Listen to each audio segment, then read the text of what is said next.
Welcome to the Document Web Client. Let's begin by logging into the system. Next, we navigate to the search page.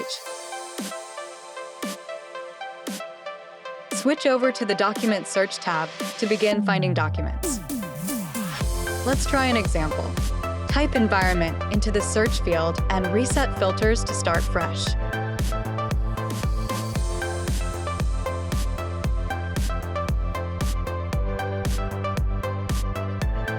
Use the document class filter and select JT to view only JT documents.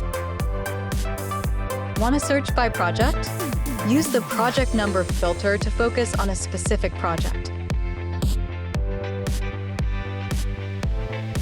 Click on any document from the list to view additional details. You can also open the document using the Light Web Viewer for a quick preview right in your browser.